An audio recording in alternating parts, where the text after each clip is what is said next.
So let me first of all start by welcoming Dushyant Saraswat and asking him to come on the stage. And Dushyant, come up on the stage. And thank you so much for conducting this session. So like I said, it's been a mission with us to try and get people onto Facebook and, use all these apps which are making life easier. And too many of the people we're connected with say we don't know how to use it. So the idea started with us wanting to do it for a small group of people. But then I think when we announced it, Mr. Datar and Mr. Chennai said, let's do a small session like we do with our daily clinics. And we were quite astounded at the response. And, we're doing our best. As you can see, it's a packed session already. And we have overbooking in a big way. People do come in late. I hope not too many have to stand. But I think we wanted to go ahead with this come what may. So here we are.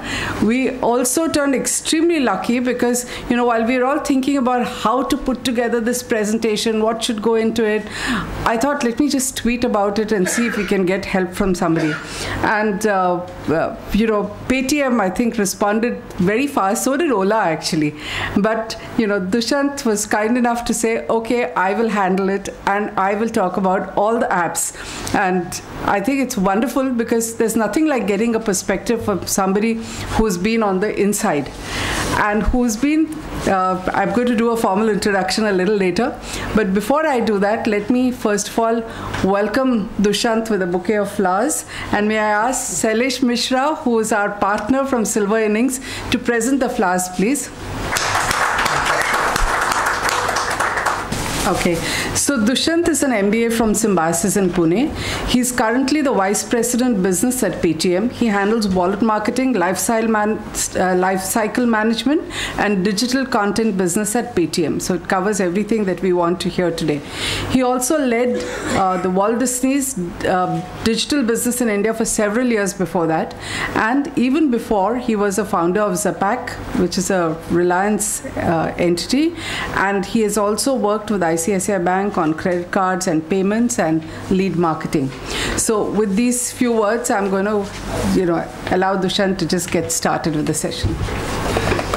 Good afternoon, everyone. It's a real privilege to know that there's been such overwhelming response to this session.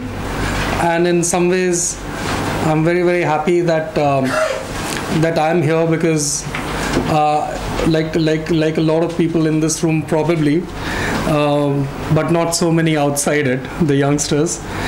I'm from one of the generations who was kind of born after the internet, before the internet, sorry, which is very, very rare, which is that I was born before the internet. The internet has been with us and a bunch of people when we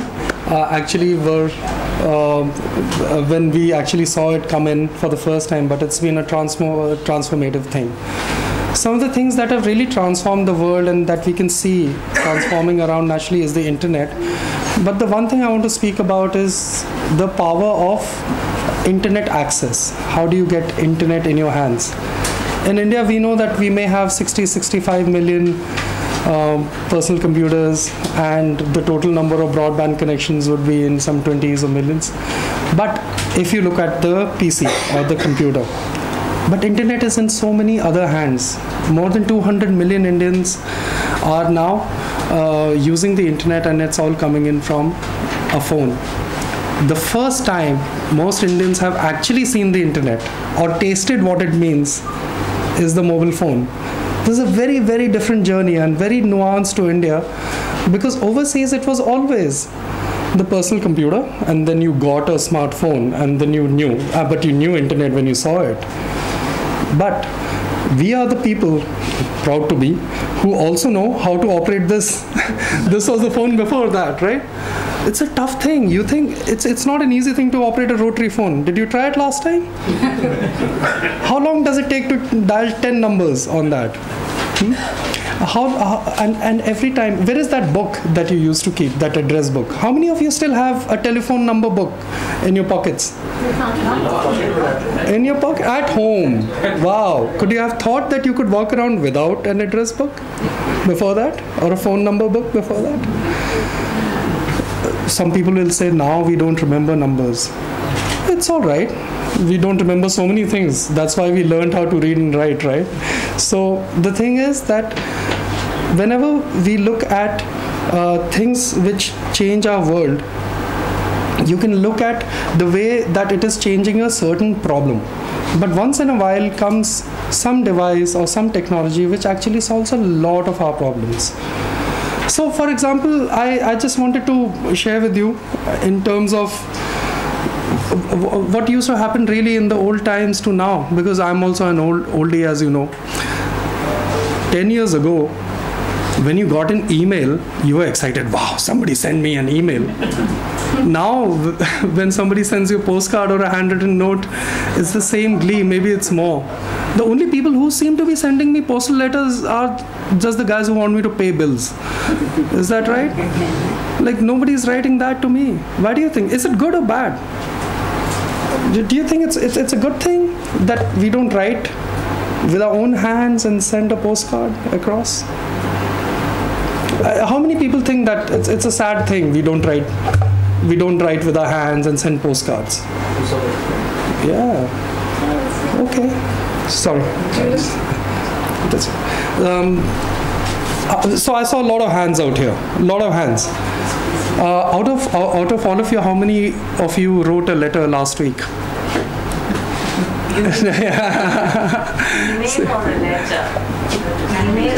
Email or a letter. There you go. The fact is, let's look at the process of writing that letter, right? You had that wonderful collection of letter pads. Some of them were scented. You collected them. You had envelopes of all forms. And then somewhere in the drawer, you had all forms of stamps. Then you would write the address on the envelope, and then you would like stick it into the snail mail box. We call it snail mail because it takes that long. And then the person on the other side received it. And then they responded. It used to take 2 weeks. But now, what is happening is this in our lives, to keep in touch. And I'll just share with you a very personal inbox of my own WhatsApp. It's a group called Us. Naturally, all of us have it.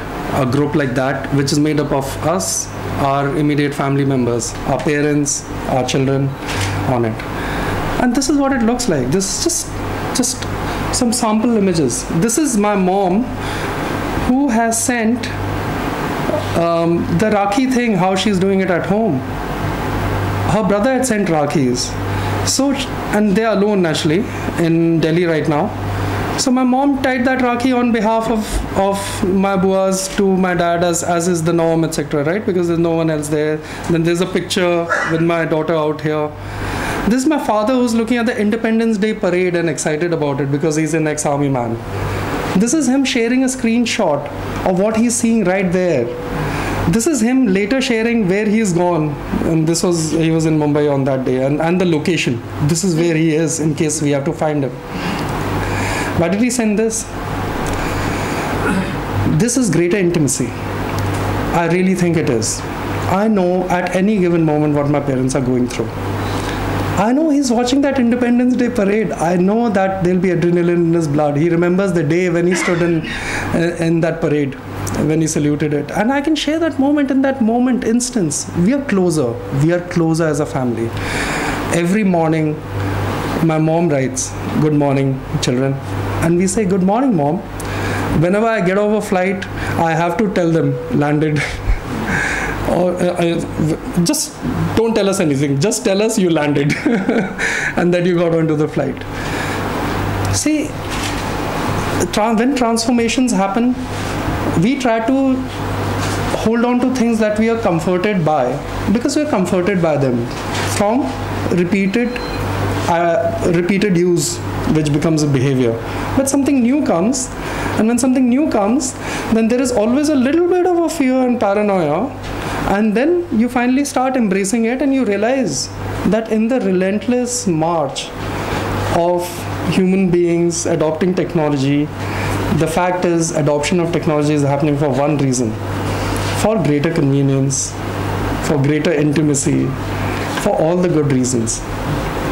when my father tells me about the time when color movies and television started coming on. When the color television came on, he recalls a time when newspapers used to be full about it. Televisions are going to spoil the youth. They're all going to become couch potatoes. All they will do is passive entertainment. Why are they not out in that playground playing and watching TV? Is that a fear now that we talk about? No, we don't. Are the kids still out there playing? Of course they are. There is a fitness tracker here which pushes me to do more. What is it doing it? I mean, it's actually giving me a little bit more insight. I don't look like the fitness tracker is working, but take an imaginary leap and imagine me, say, 10 kgs higher in weight, but at least there is something which is telling me I slept well that night. Why am I not sleeping well? A little bit of insight. Finally, human beings use technology to invent things and solutions which better humanity. So it's always very, very important that when we see new trends emerging and new things being impacted for lifestyles that we know about, that we don't always see them with fear, and we try to see what good it can have and be very, very choosy about it. You don't have to be that person who's doing everything new. You have a buffet table in front of you and you choose what's going to improve your life for you. By getting that Android smartphone, are you going to be doing things like editing video movies or playing video games? Maybe not, that's not your thing. But is it going to make you more intimate as a family unit? With your parents, with your families? Yes.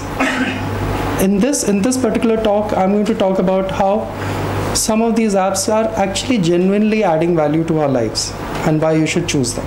At no time am I saying that, oh, smartphones, go and do everything on this. I'm saying that there is a smorgasbord of all the solutions which are out there. Choose the ones which you like.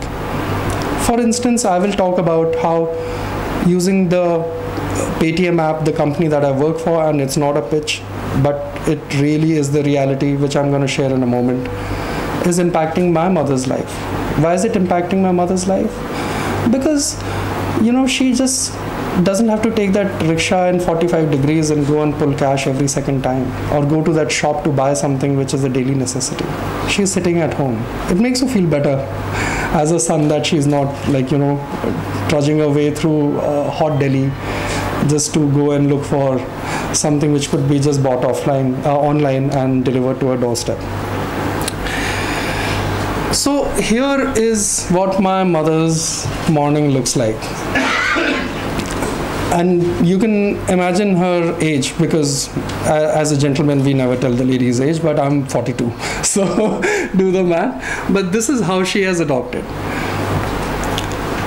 And this is actually from her. So please, I'm not like doing a marketing pitch here. This you can call and you can check. So first thing she does is in the morning says good morning. And what are WhatsApp groups for? Sharing jokes. Oh my God. I mean, you can never be out of a joke, right? Really. So joke sharing. With her siblings. Trust, these are naturally big families in those days. So we are talking about like 6 brothers, sisters, and they're all sharing, and then they're all the old jokes. It's fun. She uses this app to read news. It's an app called Daily Hunt. This news is presented in many languages. There are, I think, around 9-10 languages out there. So you can read it in Bangla, you can read it in many things. You don't have to take a note. This will all be available to you. And I will give you a list, and with Sucheta's help, we'll put out the recommended apps list that everyone should have as a beginner's guide out there. So just be with me, and we'll have this out to you for record. Read the news. These news apps, when you open a newspaper, is there everything of interest to you on that newspaper? There is naturally some of you who will flip to the sports section and first look at the sports section, but you don't really care about the Olympics. You care about that cricket match. But you have to flip and you have to reach there. Then you are interested in local news. You want to know what is happening to the flooding situation in Baikala. Maybe that's of interest to you. That may be there, may not be there. These apps, and I'm not talking about Daily Hunt, but I'm talking about other apps like Flipboard, etc., have great amount of intelligence. they start learning what you're interested in. So they start serving you that information you see that information first on your phone. Have you ever been weirded out? How many of you use Facebook out here? How many of you use Facebook? Do you ever feel that there is an article on Facebook that you saw that you were interested in, but how come Facebook knows that you were interested in it? Because they're able to figure out what are you reading, what are the topics that you're following, and using your understanding of you as an individual, they're able to serve you just that information which is relevant to you. You're not searching, you're not flipping, you are getting the information you need. And when that information is not being proactively presented to you, you can just go to Google and ask what's happening. So let's ask Google something right now. Yeah, let's have some fun.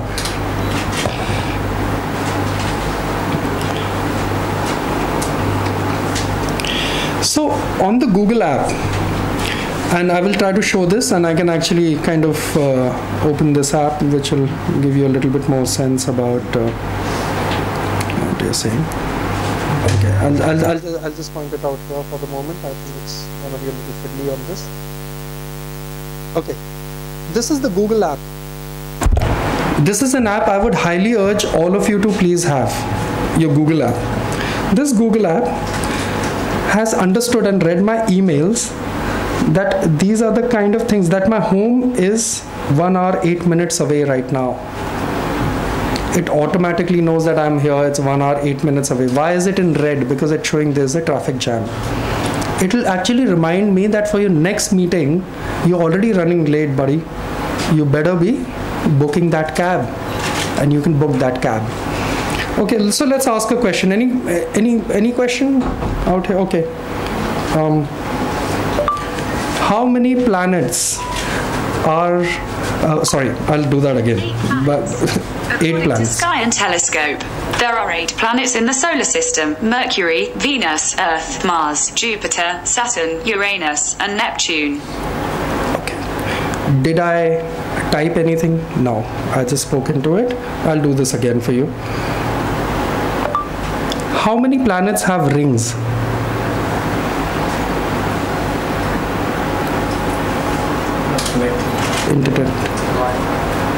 Internet problem. Stuff you can. How many planets have rings? According to Cool Cosmos, Caltech, 4 the planets in the solar system have rings. They are the 4 giant gas planets Jupiter, Saturn, Uranus, and Neptune. I didn't know that Jupiter had rings, actually, till my daughter pointed it out recently. So that's. Can I ask you a question on this? This is your iPhone, or because what happens is the Siri thing is not there on Samsung. This is not Siri. Good you raised that. This is Google. No, but on Google you can Yes. So this Google app I highly recommend, and my interest here is that in this conversational way, in our meandering conversation, I'm also able to highlight some of these apps which are essential for you. So the Google app, now you see whether it's on an Android phone here, which I will show you here. I'm sure most of you use Android, so let me show you the Android screen.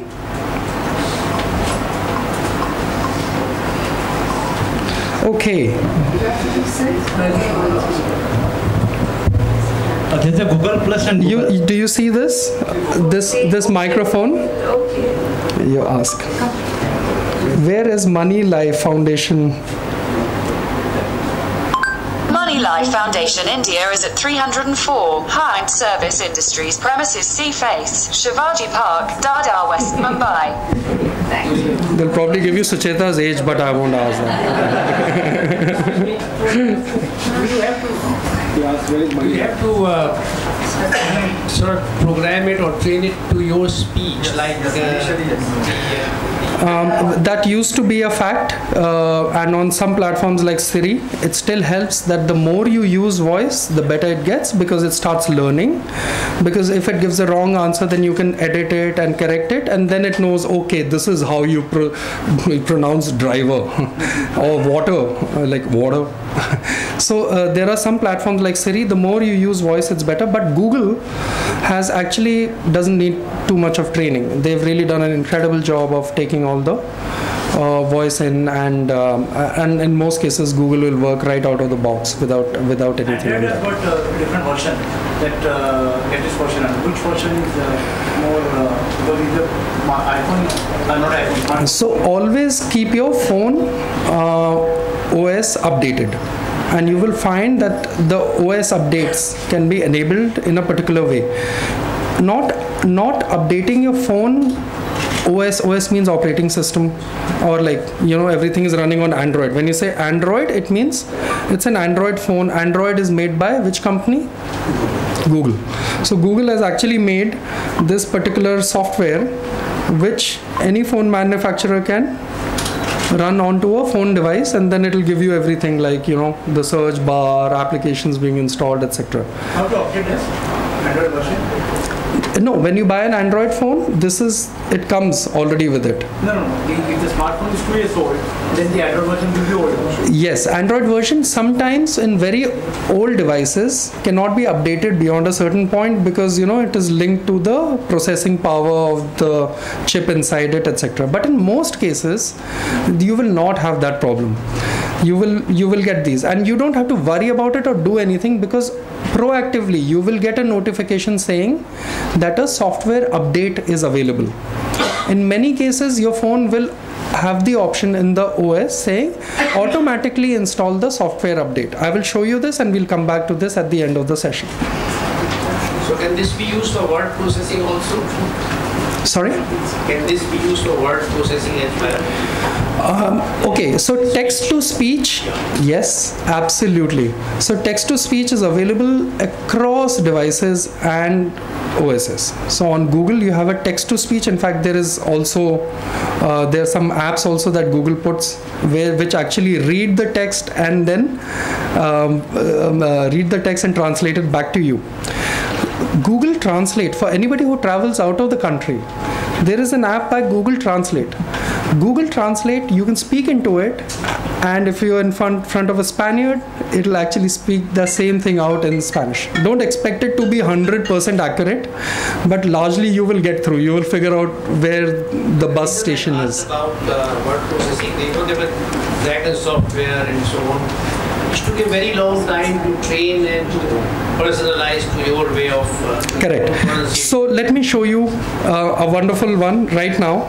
Actually, I'll send a message to Sucheta from my phone, although you can do the same on Google also. So I have opened a SMS window here, and there is a microphone here, and I'm saying, hello, how are you, Sucheta? Oh, it's typing on the wrong one, but it's here. You can see it has already written. Except Sucheta's name was not picked up. Why? Because some things are difficult. Indian names, all of the names and intonations.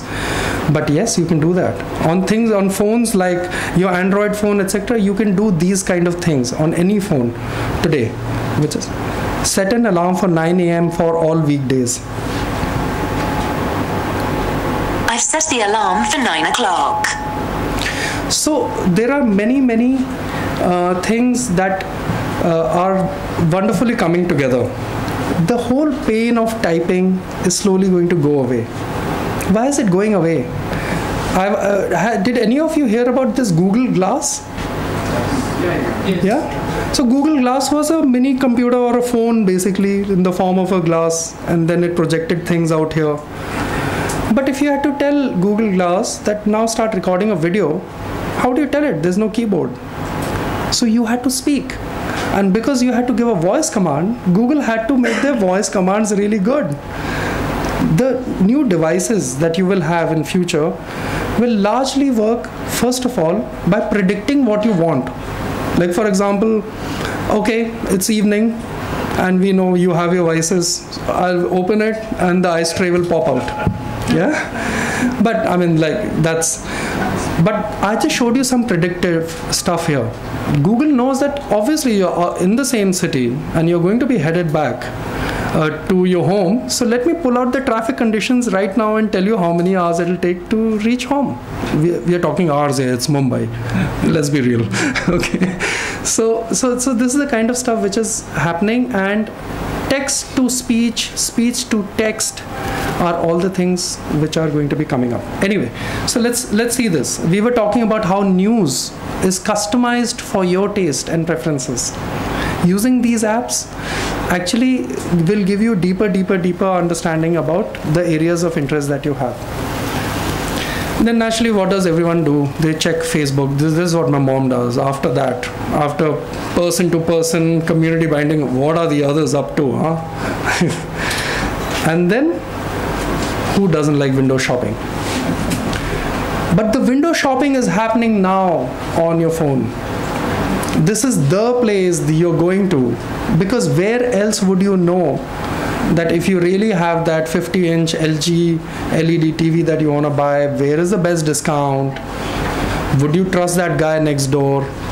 Why will you take that rickshaw, auto rickshaw, sweat it out, stand there, and guess what? He's going to sell you what he has. It's becoming more democratic. You're able at any given time to find the deal that works for you. And it is not a world which people have fear about, that they are rip-offs or they're taking you know, increasingly the number of, have you ever shopped? Who has not shopped online here? I want to ask that question. Has anybody not shopped online?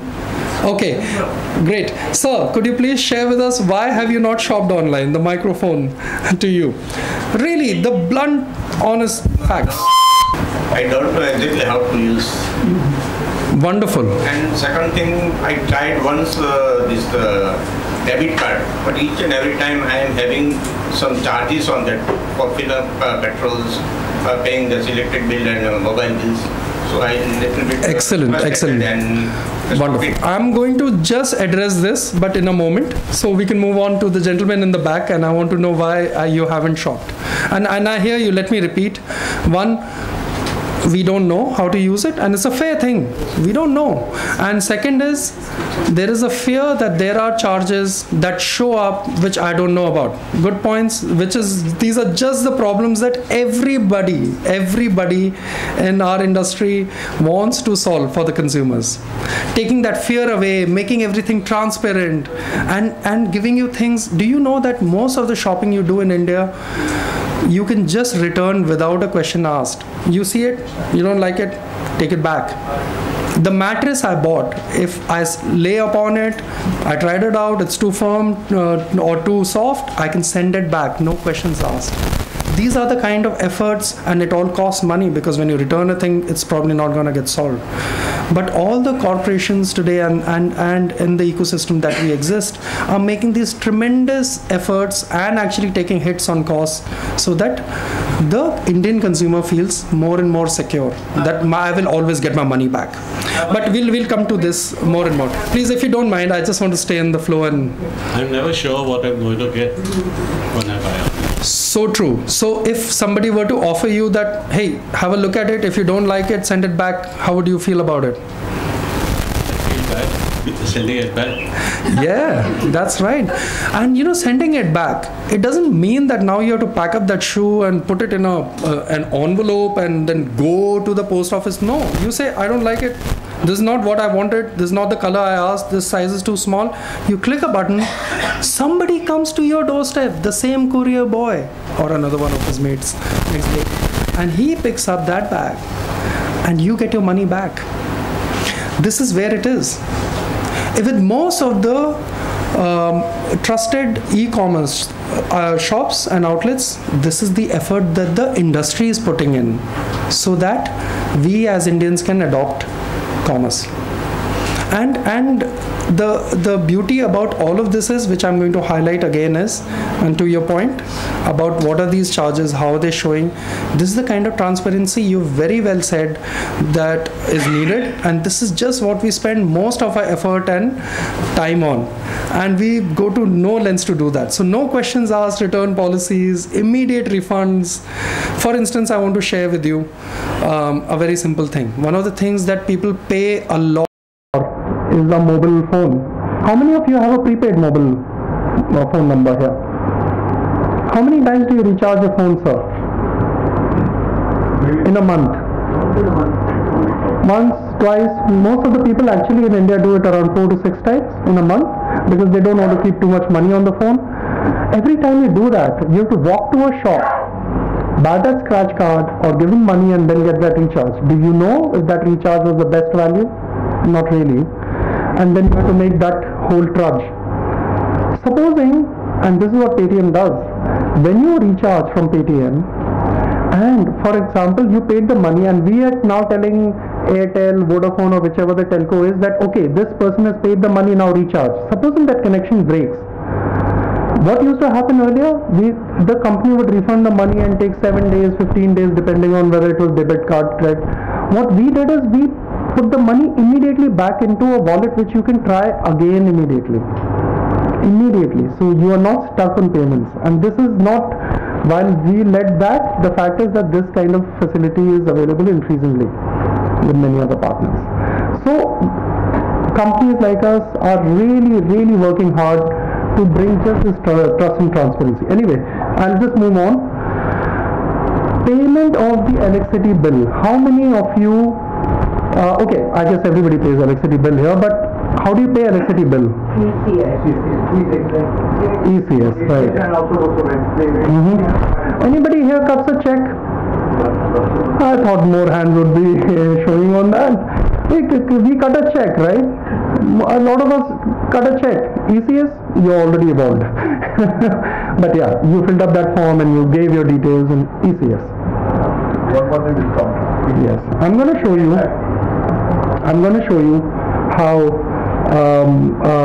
how you can just, once you pay and you put in your account number on Paytm, it starts showing like this. It starts showing all your previous transactions which are here, and in a single click I can repeat it. You don't have to go and write your account number, CRN, your card details, anything.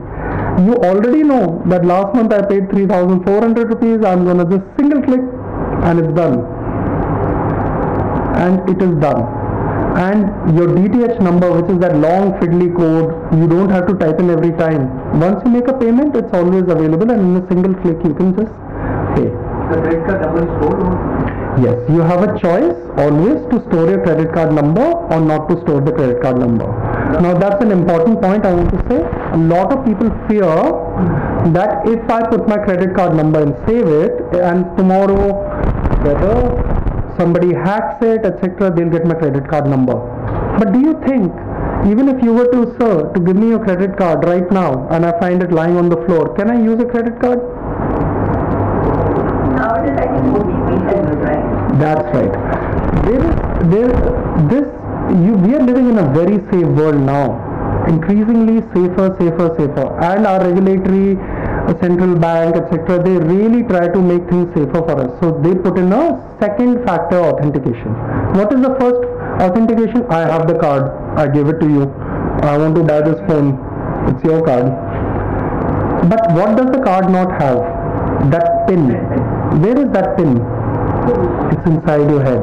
And it better be. Please don't ever write it on a piece of paper in your wallet. And this is what we are going to talk about a lot more as we go down. But it's in your mind. It's in your memory. I can't use it. Or if I'm shopping online with your card, I will get an OTP. But who has the phone? You have the phone. Do understand that your phone in your pocket is a very valuable device. And therefore we are going to talk, and which is the crux of this session, about how to keep that secure and live a absolute fearless life and enrich your life with that. Anyway, just very quickly. Three numbers on the back of the credit card. Yes, those numbers are still available to me on the credit card, but still I will be asked for either an OTP or a PIN, which is still in the mind. Nobody can take that away from me. In India, not overseas. The credit card is Yes, overseas. yes, that is correct, and which is why I'm going to cover the point that which merchants should you be paying on. Please do not click random websites. Don't feed in your credit card details. Be ultra conservative when it comes to a company or an app that you don't know about.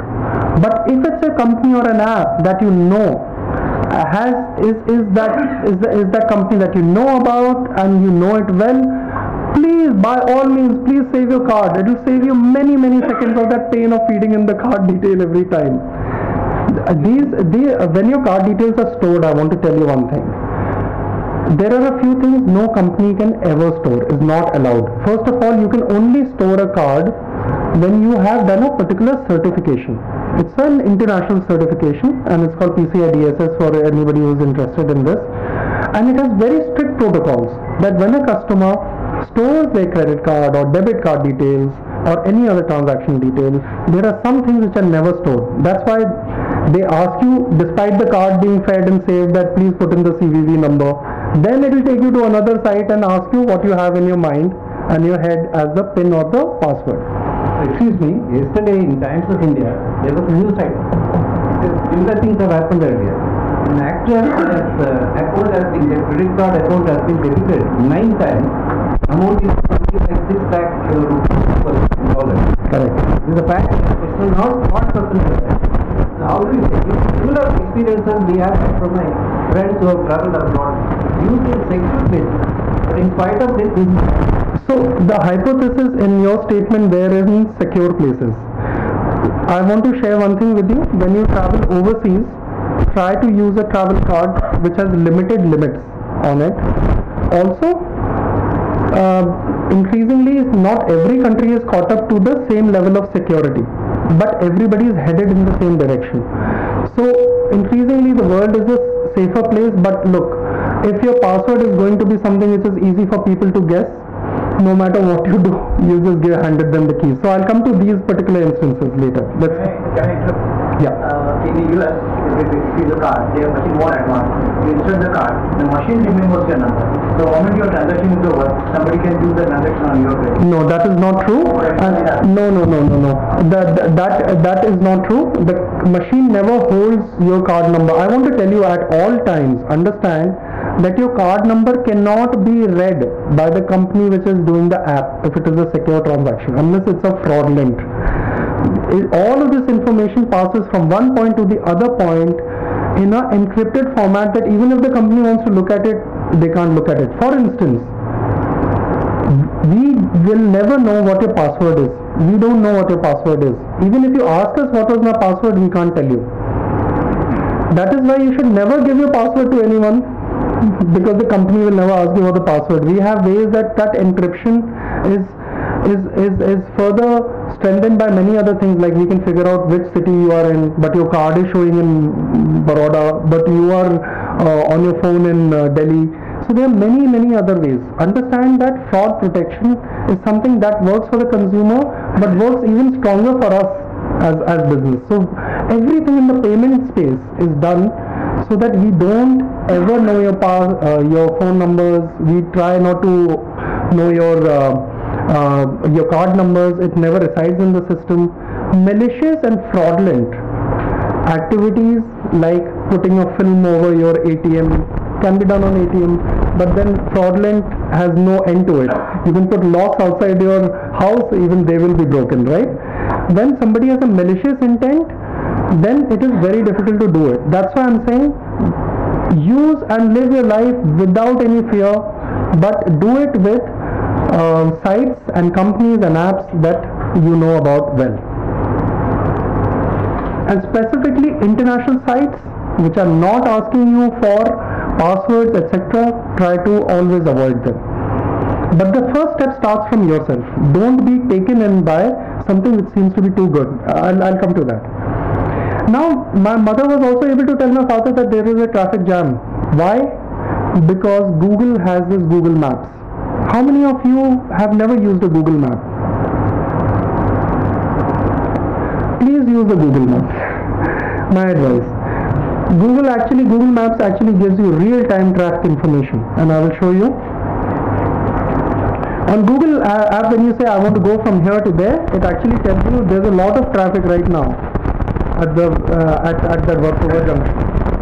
So take this alternate route. It has solved one of the biggest problems mankind had. What was that problem? Stopping and asking a security guard कि वाला address कहाँ पर है. In India at least you can ask.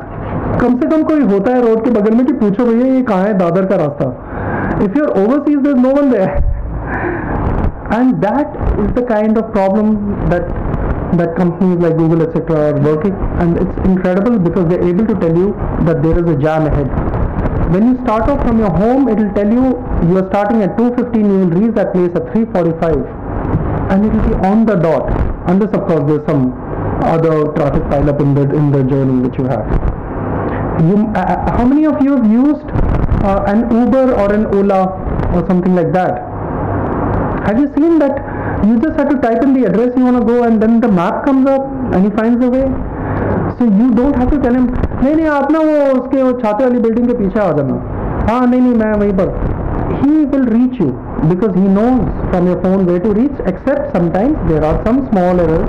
We all know that, but all of these things are getting progressively improved. Yeah, and then when he has to reach that particular destination, you don't even have to talk to the taxi driver. He will get you there. His app will actually tell you that this route is very, very full. So that is. And Google Maps is one application I would highly urge everyone to please use. Check it out, and ensure that it is enabled the traffic condition particular section which is there, so that you can get live updates of traffic. How they do it is a very complex thing, but they make it very easy. Finally, you know that there is a traffic jam ahead. They do it by putting thousands and thousands of cameras and speed monitors and marrying satellite imagery and many other things in real time to give you that information. There's a lot of work behind that. This is what my mom is doing in the first 1 hour of the day, but what is my mom not doing now? I'll show a picture maybe and you'll get a better sense of it. Better looking than me. But first of all, she's not writing checks. Zero checks. Zero. I checked with her. There's no check. She's paying for everything sitting at home. She's not ordering that checkbook. That checkbook has been lying in a polythene pack that it came. It comes in a polythene pack and it's lying there, but there is no check. Why is there no check? What was she writing checks for? She was writing checks for all sorts of things, like for electricity bill, for the DTH, and many other things. She's not writing checks. There is no reason why you should be writing checks really, except of course somebody out there says I only work on checks. Any example where you write a check? Any example? I'd like to. Sorry? Housing society. You're so right. Monthly maintenance fee payment by check. Why? I mean, it really beats me.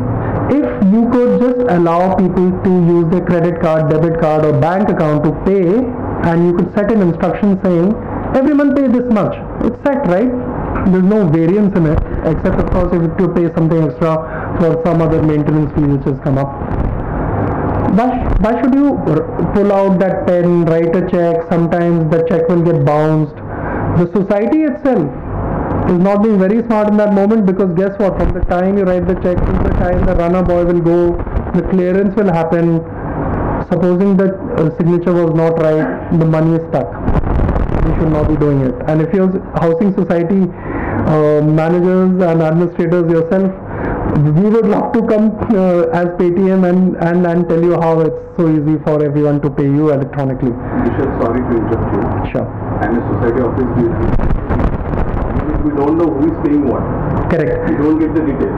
Precisely. So this detail when you pay through Paytm comes super enriched. We tell you what flat number, you can put in the comment into that, and everything will be presented. Most importantly, for you, we are building ways in which you will be able to see it as a business account. So we will give you a particular web interface or an app interface from where you will say, for the month of June, who are the people who paid this much, so you'll be able to run all of these things. Right now, you have to put someone on data entry who does that, and then you have to present it. And from that itself, you'll be able to send a reminder, request money. As an individual payer, for writing the check, do I get a statement, periodic statement? For my record, tax purposes, etc. Absolutely. And let me show you, if you have the Paytm app, I would highly urge if you could download the Paytm app. That way I can actually show you some of the things out there. Okay, how to download the Paytm app? How to download any app? Okay, two things, and I'm coming to that. Okay, why don't I take it up in that section, and then I will actually take you over that. But go to, if you've got an Android phone, you will see this kind of an icon on it. It's called the Google Play Store. Have you seen it? For those who haven't seen it, I'll try to show it here. Google Play Store. This is what it looks like. This one here. Yeah. Yeah. It is by Google, and it is called the Play Store. Yeah. So this Play Store is the place where there are millions and billions of apps. And when you install apps from here, whether it is Google search, Google Maps, WhatsApp, everything should be installed only from here. Please do not install apps from outside of the Play Store, because those apps are not checked for malicious content, viruses. And I'm going to cover this. It's a very important point in a separate section. But go to Google Play Store. So let's do that. We've gone to the Play Store, and out here we're going to search for Paytm.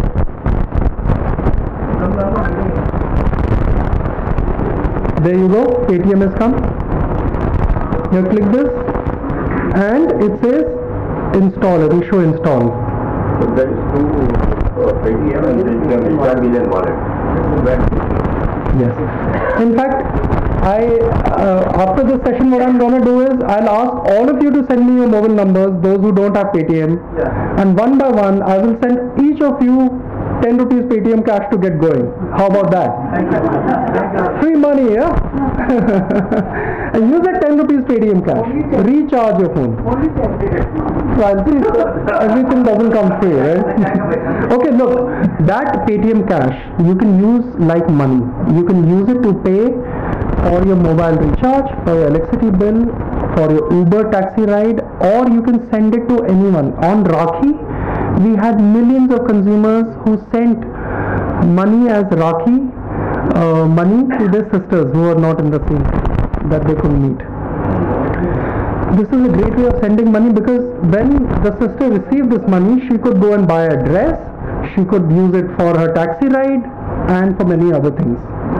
For example, my mom always was shy about using Uber. It's fine. People don't adopt everything. I told her, no, I'm sending you money, you have to use it on Uber only. and because I didn't want her to sit in an auto and go in that distance. So there are many times when you just need to be able to give out that money. What about those who don't have Android? Which phone are you on, sir? Nokia Lumia. Lumia also has the Paytm app. So Lumia has its own app store, and from that you can download that. I'll come to you after this and I will take you over that. Before you proceed, I have one question. Sure. This Paytm cash what you're talking, it will not be violative of it's a kind of substitute for currency, right? Yes, it is. It is not the violative of the Currency Act. Not at all. Okay. By the way, let me. Okay. If you are asking, yeah. So let me. No. So let me tell you. First of all, not anybody can create a what is known as a semi-closed wallet. For creation of semi-closed wallet, open wallets, etc., you need the central bank to give you a license. This actually operates under a particular license, which is a prepaid instrument license, which is granted by RBI. Further, Paytm has now recently got an in principle nod as a payment bank. So we are now soon going to be a payment bank, and when we are a payment bank, your Paytm cash can be sent to a Paytm savings account, which will give you savings account interest rates, or you can use it for any other thing, like even passing it on to fixed deposit with one of our partners, or insurance purchases with partners, etc. And there will be interest also. I want to tell you what happens. See, having a savings account should be every citizen's fundamental right. Having a savings account should be every individual citizen's fundamental right, in a way. I mean, this is my feeling. But it is a pain when you go down and look at your maid servants, or if you come from like you're close to the rural side of India, you will know that it often takes a person to spend a daily laborer to actually not earn that day, sit in a bus, go to the closest bank to get that check or get his balance or his passbook updated. Through this, the whole idea is about financial inclusion, that if the phone is in everybody's pockets, how can we use technology to allow every individual citizen of this country to have a savings account and earn a savings interest, and not be dependent on people who are now going to otherwise be managing cash for them, so that it's all there. So all of these things are very, very strong pushes, which hopefully we should see some dramatic results with in future. When you start a Paytm bank, people have to come to deposit that with you, is it not? You can just transfer the money from your existing account into this, or if somebody pays you money, or if your employer decides to pay you money into this account, which is where the funds are starting, they can do straight off into the Paytm savings savings bank account. Well, more or less like a bank account. It is a savings account with an interest. Like savings account, do you know this that to require this minimum balance? No. No, that okay. So that is okay. There is no hard no or yes on that. It is up to the bank how they set it. It is in the bank. Zero balance account. Yeah. So zero balance accounts.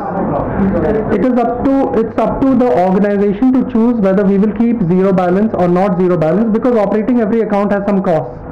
And what is the ceiling of buying? I cannot. That's right. So the payments back. Okay, this is not a session for it, so I don't want to go too deep into it. Yeah. Let's move on. Yeah. Just one question.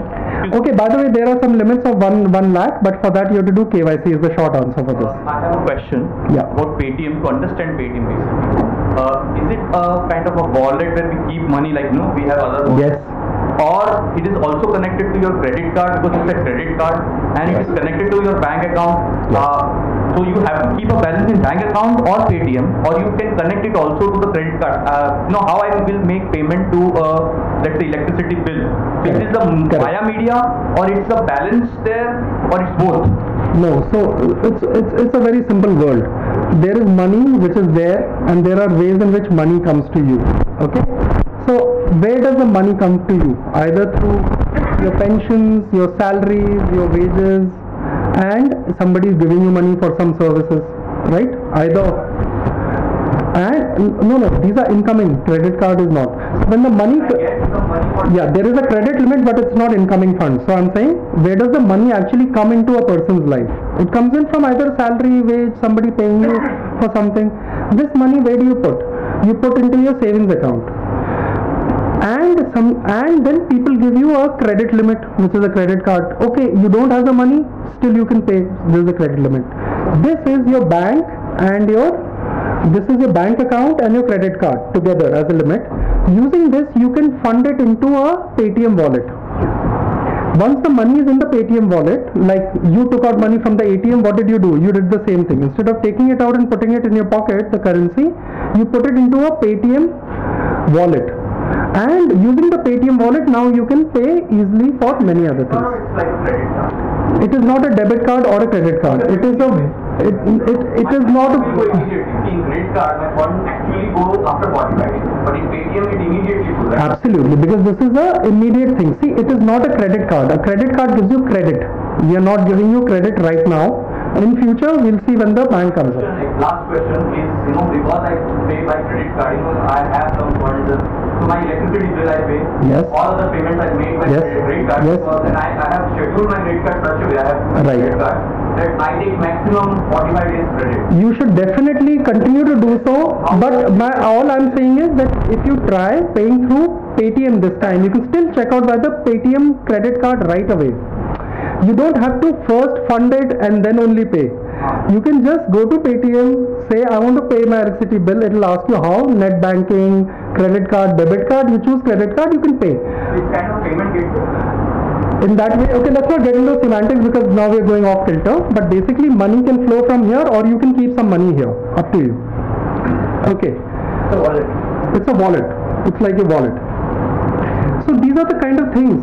All the movie ticket booking is being done through her Paytm app because her son works in Paytm, so I'll ensure that she buys movie tickets only from that. But there's another reason. We are giving 100% cash back on movie tickets. But I'm just saying, whatever, the fact is that you can pay for your taxi, for your movie, everything from without actually going out there. So just very quickly, and this is not a Paytm pitch, we are here to actually talk about how smartphones can improve. But since Paytm is the leading transactor in the country and most people choose Paytm, we do like close to 2.5 million, 3 million e-commerce transactions, which are many times bigger than even Indian Railways today, IRCTC that is. So how do we do this? You will see on the Paytm app, you can either pay or send money to anyone. You single click, if there's money in your wallet, you will be able to give anyone that money. Like I gave you the example of Rakhi. A brother can just send money from here to another Paytm account. And I will actually send you Paytm money after this using this. And you can add money, and you can add money from this to the wallet that, I don't want to check out every time by a credit card. I'll keep some money so that it's a single click checkout. You can add money here. A lot of people do this for Uber, etc. Because when they are in Uber, they'll just get inside it, and when they reach the destination, they walk out. No cash. It's just deducted at the end of the trip. And then there is a passbook. This passbook is the passbook which gives you instantly where the money is going, to whom has it gone, what was the date you sent it to. So everything is here, and I'll show you a little bit of a video after this for more details. And you can even request people for money. So what can you do? You can pay for your mobile phone bills, whether it's a postpaid, prepaid, you can do that, and it will remember this is what you paid. In fact, one of the best part about it is it actually tells you that these are the full-time talk plans. It's very difficult to make out normally that what is the amount of recharge which gives me full talk time, and then we have some special offers also which are give you extra data, etc. Then DTH, you can pay for your DTH thing sitting at home. You can buy now metro. So Delhi metro train ticket can be bought. You don't have to stand in that queue. You buy that metro ticket, it's on your phone, you show it, you get in. And then naturally broadband, etc. You can buy movie tickets by choosing your seat number. You can buy and pay for that. You can book flights from this, just like any of these Yatra, Make My Trip, any other website like that. You can buy bus tickets. Do you have convenience charges even when you... Yes, we have convenience charges, although we have been running a promotion where we kind of give 100% cash back on all convenience charges, etc. But those are tactical promos, but the movie business as a business has a convenience charge because of the nature of the industry. No. We compete with everyone out there, so we try to be as attractive as possible. There are charges as are norms, but you will find that there are interesting offers out there. You say there is some cost involved in maintaining an account. There is no cost involved in maintaining a Paytm account. No cost. No, there is no cost. There is no cost. Paytm is a completely free service. There is no cost. Can I make Rakhi payment like credit card? Yes. We just ran that. I'm feeling bad that you didn't come on Paytm then. We had a lot of offers, like you could gift a movie to your sister, you could send money, cash, you can gift a movie ticket also, you can do many things. I ask you that you can only make payments on the basis of if they are only part of your Paytm account. No, you can make payments to many other people who are not. Suchita was not on Paytm. Yes. I am. How does the transaction go through? So you can do two things. One is you can send money to her. If she's not on Paytm, she will get an SMS link which says that sign up for Paytm and claim the money in 48 hours. So that is one. Or you could choose to always put the money which is in your Paytm wallet balance into a bank, your bank account. The point I'm trying to lead on to is that I've heard and read about the RBI initiative for so-called universal payment interface. Yes. Which is supposed to be coming, which makes it universal. You do not have to have account with wallet, Paytm, correct. And they will be able to talk to each other. Yes. But so far I understood. So UPI and Paytm are at a macro level solving the same problem, making convenience and a single click ability to pay for Indian consumers. So is that another interface that is going to be with It's a separate interface which is managed. We work with them for the same interface, and it's all working in the consumer's interest, so there are no hard buckets. When is going to be implemented then? Well, UPI, those banks which have chosen to partner are doing it in the rolled out format. It's not for me to comment on this. Okay, so there are some videos which I will show, but I think I'm running a little late, so I will keep it for later and specifically for Paytm usage. But let's come to the session and the crux of it, which is why it's a good life when you adopt technology and you do it in a way which has understanding behind it. So first of all, question: is everything safe on your phone? The answer to that is yes and no, because if there are some precautions that you have to take to ensure that you are not putting things out there, you're not opening yourself up. It's like, you're locking the front door but don't leave the window open. I mean, that's like, these are the kind of common sensical tips that I intend to share with today. But naturally a lot of fears are out there. Can anyone withdraw money because your phone gave out information of your credit card and bank account? The answer to this is no, because now in India there is a two-factor authentication, so there is always a PIN or a password. Well, if you put your PIN and a password in a place where somebody else has found it, then we are in trouble. But then otherwise you should be in a good place. Even if the phone is lost or stolen, then the second protection, that is the password. I just gave a very good live example that if I found a credit card, I still can't make a purchase because I'll have to remember the PIN or the ATM PIN or the password online. But the phone memory will remember the password. But no, phone. When you type in the password, it is done on what is known as a secure page. That page never stores information. That page, the moment you feed in that digit, is encrypted and sent in a format that the owner of the page, no one can read. Nobody knows. Nobody knows your password. Nobody can read it.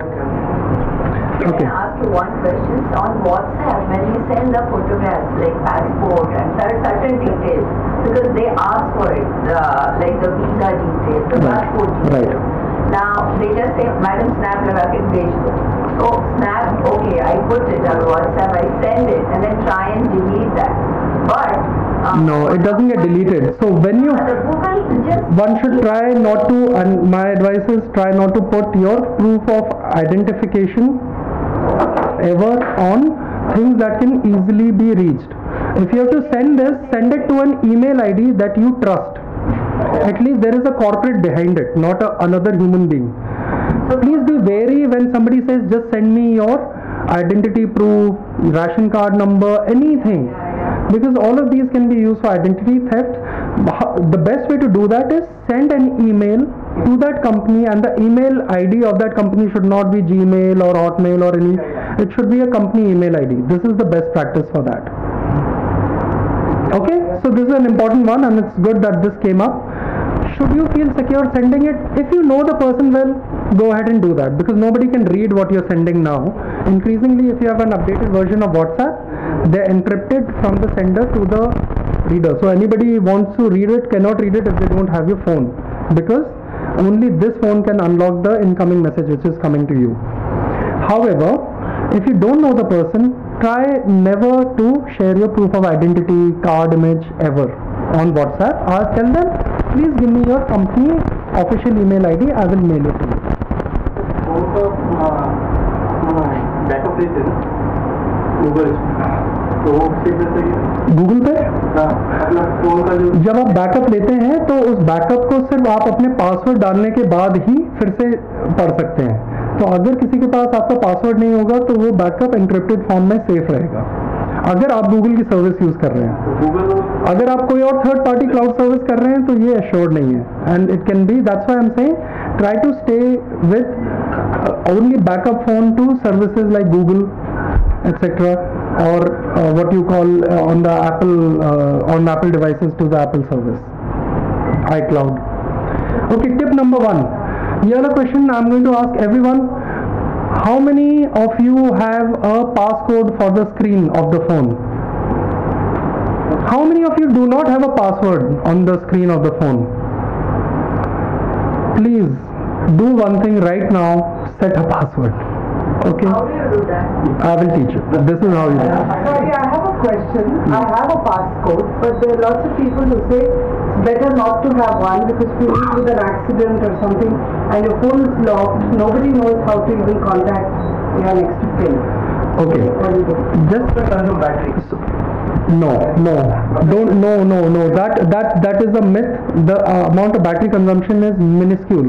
Your battery consumption is largely for WhatsApp, emails, anything which requires internet. This is not an internet requiring service or a location service. These are the big battery hogs. When you use Google Maps, you will consume a lot of battery because it picks out signals from the satellite. Okay, so let's come to this again. Keeping a screen lock is an absolute mandatory, and I urge everyone in this room to please set the passcode. If you want to know how to set a passcode, let's do this right now. Let's make this a good session. Since there are I'm alarmed to see so many don't have passcodes. And I will come to Sucheta's question later. Sucheta, that is always a scenario, and for that scenario, for that worst case scenario, you should keep a card in your wallet with the numbers of emergency contact, but not your phone unlocked. When your phone is unlocked, people can read so much about you. They can see pictures, there's incriminating evidence of anything that you may or may not want others to see. You know, eating that dessert when your son-in-law said don't eat dessert. You know, anything, all that proof is out there. So I'm saying please keep it, and please understand increasingly your phone is becoming a proof of identity. Why? The OTP comes on this. If I were to pick up your card in that instance and use it online, I would need to get your OTP. But if I had stolen your phone and your credit card wallet, I'd take it home, and if your phone was unlocked, I would get the OTP, I'd read the SMS and feed in the OTP. But if your phone screen was locked, I wouldn't be able to read the OTP. So let's go over it again. Often SMS OTP is the second factor of authentication. Second factor meaning card number, date, CVV first. If your phone is unlocked and somebody steals it or finds a wallet and there's your card and your phone together, they can do anything online. Not keeping a passcode often sometimes is considered as willful dereliction of your duty of keeping yourself secure. Keep your phone locked. The simple ones like this one, which is just about touching 4 numbers, it's a simple thing. And how to do that? You swipe down from your Android phone screen, you click settings, sorry, this is I'm doing wrong. But from settings, anyone with iPhone who wants help? My colleagues Pankaj Vaheja and Yogesh will also help if anyone needs help. So just ask. Yeah. And I'm also here. I'll actually set it for you, and not ask you for the password. Never ask for the password. We'll tell you where it is. Okay, so there is an option here: lock screen and fingerprint. Most of these phones now are coming with fingerprint. It only unlocks with fingerprint. Awesome. Why should you even feed in anything? The cheap phone, yeah, we are talking about 7,000-8,000 rupees. Which is more secure? The fingerprint is naturally the most secure format because it's like so much more complex. I'm just letting you know, but then fingerprint, supposing you have an accident, somebody can just... Yes, that is why nobody only relies on fingerprint. When you set a fingerprint, Before that, you have to set a numeric or an alphanumeric passcode. It is for that. There are many other times. Sometimes your hands are wet, or you are wearing gloves in a very Arctic, subarctic condition. So there is always first a alphanumeric passcode. You need to mention the nearest phone number. You know what is mentioned. If somebody makes an accident, Always put in your wallet emergency phone numbers, cards. Your phone is not the device. put it can be done on the screen also. Yes, you can also set it on the screen. Yes. Yeah. Also, the other thing is, you can always use the emergency dialer function if the phone is logged. And when you call the police, etc., they'll be able to figure out which phone number it's coming from, and they'll be able to trace from records of the telecom company who to contact. So, yes, emergency code numbers are allowed for things like fire, police, ambulance services. Yes, it is. You'll be surprised how good it is. Can you put your ICE number in the emergency call? In case of You can put your ICE that in case of emergency. Yes, you can set custom messages on the home screen also if you want. But again, I'm saying your phone is not the device. It should be a card or something which is on your wallet. Okay, look, I want to share one thing with you. Telling people about phone numbers which are your phone number and anybody else's phone number which is close to you is also opening yourself up for a little bit of a threat. Let it not be public. Try to maintain the sanctity of phone numbers of even people who are connected to you. Because sometimes, they will say, okay, the phone number of your mother, they will ask all of these things. If your mother's name is written maiden name, you can sometimes say recover password, mother's maiden name was. So there are many things, like putting date of birth can give a lot of clues to passwords. Don't raise your hand because I don't want to do this, but I can bet that in this room at least 50-60% of you have versions of your wives, your children's, your own phone number or date of birth or anniversary dates as your password, some part of password. So try not to do that. Number 2, I'm sure all of us have been guilty of this at some point or the other. Writing down the account number of our SBFC bank savings account, ICICI bank savings account out there.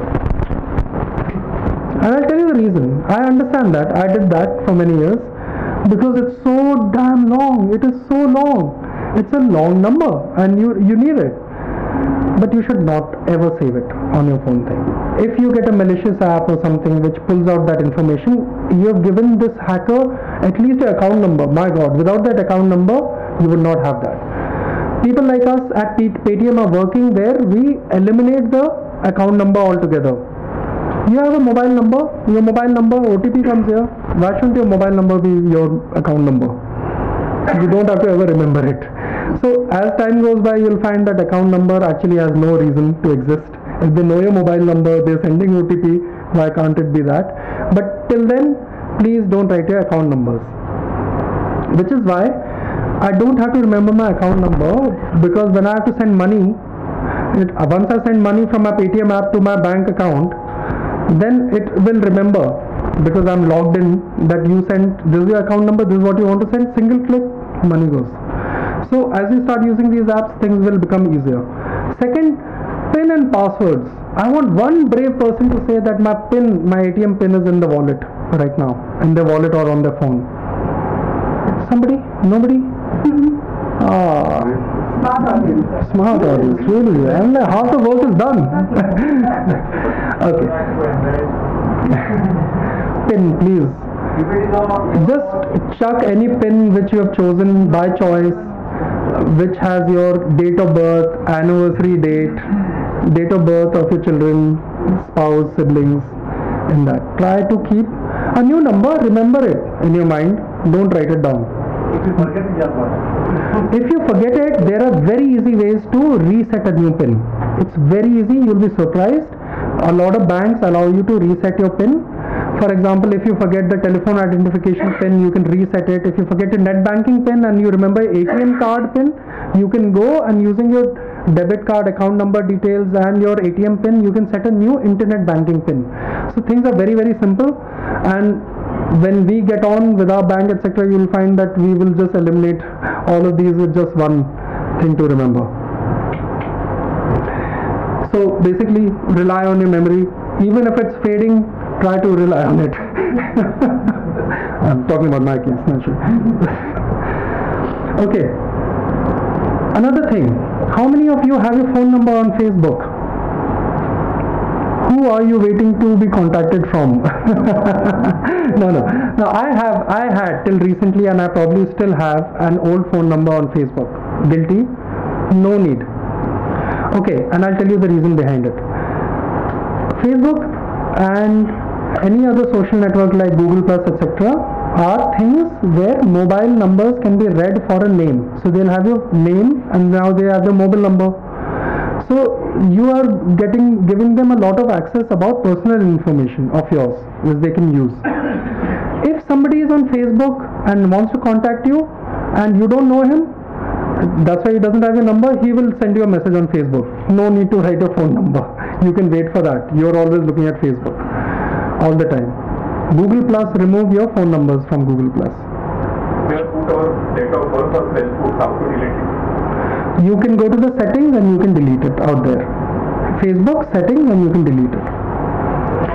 Date of birth is not such a, I won't say it's such a serious issue, but date of birth often is used sometimes by people in some rare corner cases where they'll say, I've forgotten the password, my date of birth is this, because they ask you date of birth, right, on the phone. Yeah. So a phone number is a Yeah, so try not to put at least the date. In my case, I put not the year, but it's up to you. But you can try it. I mean, what's the point, really? I mean, one has to think hard about, just before you give any personal information of yours, think hard. Why are you putting it out there? I would urge you to consider this.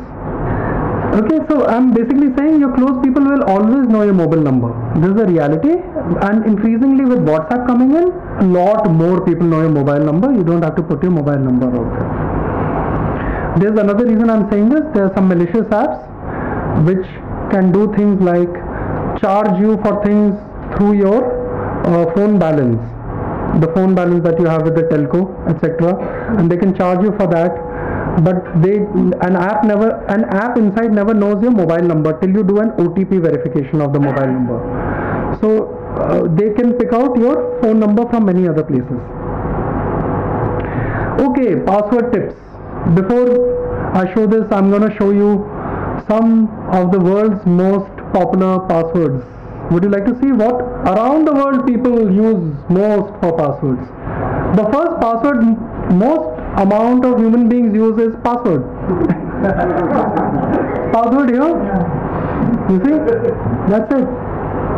I'm sure some of you are cringing because maybe you have that. Then there is password 123. Or password and your date of birth. Okay? Or date of birth before, then password later. Password with P in capital. Don't do that. Don't ever write password. Don't write passwords like 1, 2, 3, 4, 5, 6 like this. Or QWERTY. What is QWERTY? This is your keyboard first row in one. I don't know why people write dragon and all that. Baseball, football. Well, I guess people love sports. What is the second column, MDS? Okay, so this is some count. I picked it out from some blog. So it's like a technical blog, so it's not really relevant for this particular thing. I'm just pointing out that in descending order, these are the passwords that the world uses the most. Don't put your family names in passwords. People, because on Facebook you would have said so and so is my daughter, son, family members. They will know now that who is your family member, and now they can try using their names in the password combinations. Don't put your date of birth or versions of it in your thing. Always try to use a combination of what is known as alphanumeric. Alphabets and numeric, and even a better thing is to put a special character which is like @ sign or underscore, things like that. And never use password in password, naturally. So there's a very famous case about this person, you may remember that many celebrities got their personal photo accounts hacked, and they were like naturally, like really personal. And why this happened was not because that the service which was saving the photographs got hacked. The passwords were just too simple. It is like leaving your house, and instead of putting a nice tala from Aligarh, you are actually just putting a string around it and leaving. It is no different. Digital world is no different from the physical world. If you take efforts to shut the windows and lock the door with a good lock, you should do the same with your digital account. Tip number 5. Never share your password with anyone. Even if you're sharing it with your spouse, your children, your sibling, because they need to operate the account. By the way, I'd really highly urge you to think very harshly and without too much emotional layer that why you ever need to share a password. Even with your, in spouse, I understand sometimes you want them to operate some account or something, but you shouldn't. Ideally, in the world we live in, everything is personal. Your phone is a personal space. And your phone is a personal space, there is no reason why you should be sharing passwords. I'll tell you why. While you will do all the things we spoke about today, not sharing password, setting a good password, that other person you shared it with will immediately write it, put it in the pocket. Mistakes will happen. Okay, but that is the gentler thing I'm telling you. You will often get calls from somebody saying, I'm calling from your bank. From your bank, and we've noticed that there is a 25,000 rupee credit which is going to come. Can you please share the password? Never share the password, because as I shared with you earlier, whether it is ICICI Bank, HDFC Bank, any company today which is a decently good company on technology, they themselves do not read your passwords. They don't know what your password is. Because as I said, when you fill it up, it gets encrypted, and this is the certification. There is a certification that ensures that nobody can read it, including the company which is running that website or app. So never share a password. If somebody is saying share me your OTP, never share OTP. Say, why are you asking me for OTP? Why has the bank sent you an OTP? Why has a shopping site sent you an OTP? So that only you can use it. Never share it. Even if they're saying they're from customer care, this, that. 30 minutes only. Yeah. With multiple applications that we have, right. It's alright to have one password, a good password for all applications, or that is also not. It's a question that has divergent views. A lot of people think there's no harm in it, but some people try to at least have different passwords between their core bank and financial apps and the rest of the world. Like for example, for Gmail, etc., you want to keep a simpler password, etc., or maybe you continued, you've not changed it.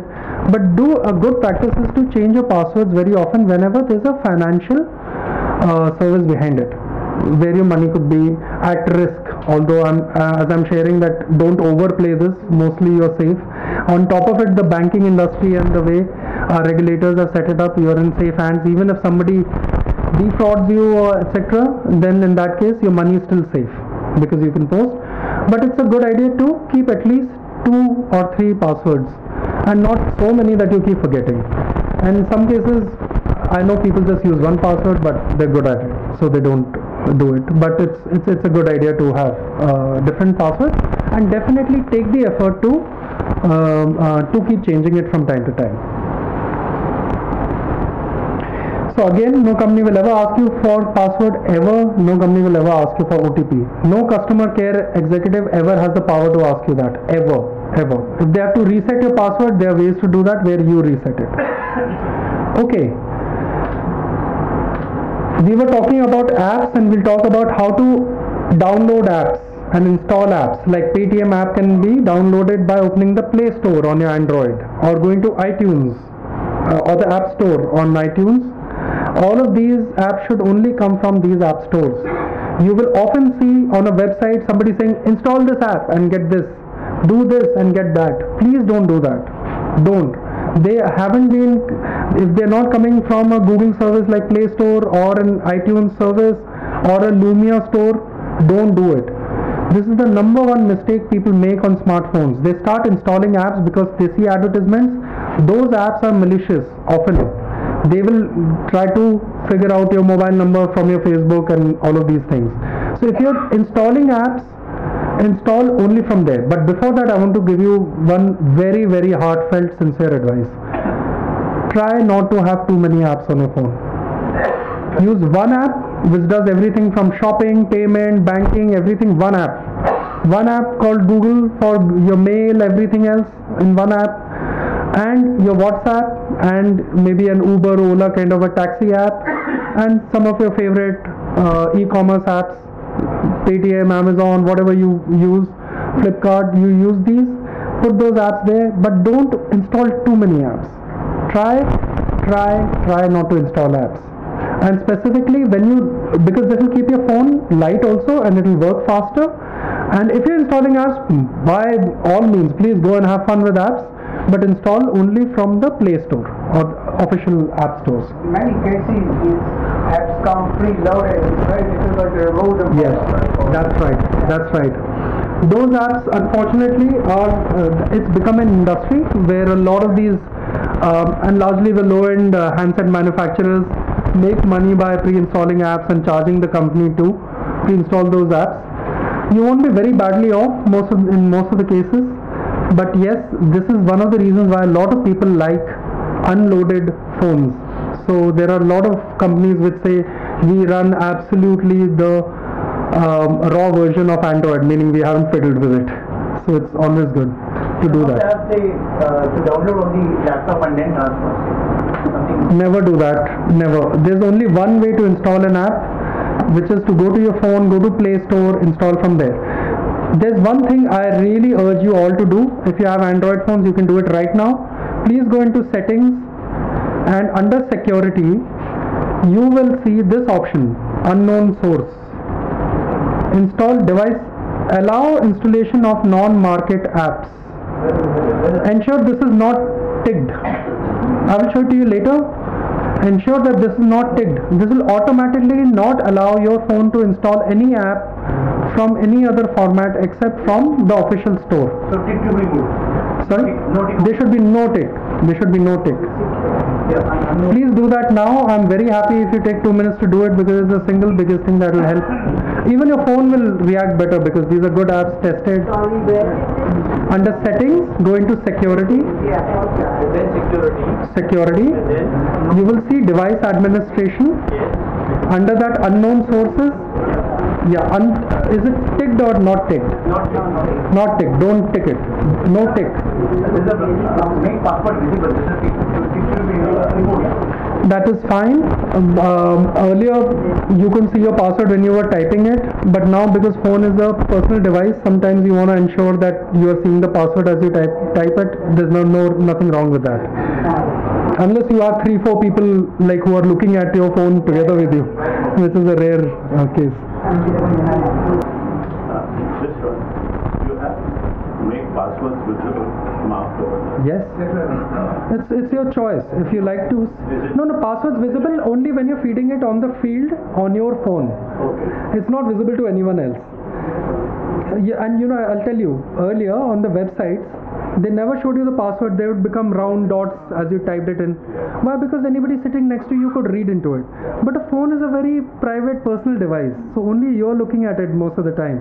So you don't want to make a mistake in typing, so you can see the password as long as 2 or 3 people are also not curiously looking down at you at that time. Shred this as like visible in the sense that it is visible. No, it just means that on the form that you're typing, it is not going to be immediately converting into a round dot. Under security, it says encrypt device, password required to decrypt device each time you turn it on.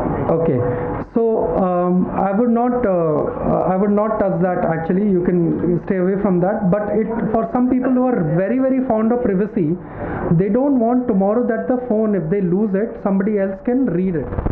So they choose to encrypt the entire phone, but they have to do it. But normally, in normal use cases, you should be fine with using a screen lock. Please have a screen lock. Everybody needs to take a pledge out here. I will use screen lock. You are going to tell us how to put the screen lock. Yes, I will tell you right away. In settings, please go to settings. And in the same section that I told you,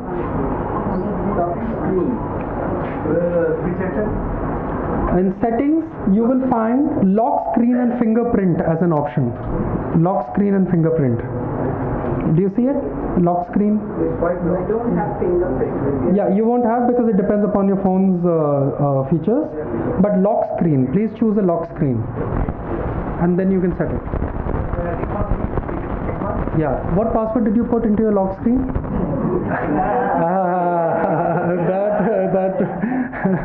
That was a test, sir. Yes, screen lock. Press it.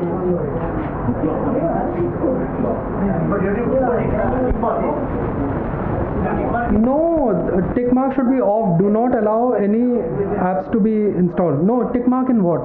Swipe lock. Swipe lock. Yeah, I mean you'll have to set the lock. Okay, okay. Let's give it a break, guys, and I'll do this with you later. So that don't forget your password, please. Yeah. Yeah. If you forget the password, then it'll be a problem. So do it at leisure, and don't write down your password. Okay. There are divided opinions about it. Some phones like iPhones etc. are built more secure than others. That's a reality. They are way more secure than many other phones. But for Android etc., which are known to have malicious apps, try to and you can make a note of these. These are some of the best security suites out there. Please, these are not antivirus. Antivirus is just one of the things. It surely has antivirus also, but it has many other things which block out things like VPN, tunneling, and many other things. So install one of these. It's for people who really trust this and want to do it. It's a good idea to buy the premium version. It's money well spent because it just adds on more. I'll leave you these things. Yeah, they're free versions and premium versions. At least put the free version. Check it out. But some people also talk about the phone getting a little slow after this because now it's checking everything before executing. So a lot of people don't do it, but if you're on Android, I would recommend that you put one of these suites. Okay. iPhone is not required. iPhone security is not required. Mostly not. It's not required out there. It's the way it is built out there and the number of people who are trying to hack into it, which is lesser. Okay. So I received this mail. Okay. So this is a mail. If you can't read it, I'll read out. Dear valued customer of Trusted Bank. This could be your bank name. It could read any bank. Bank of America, any bank.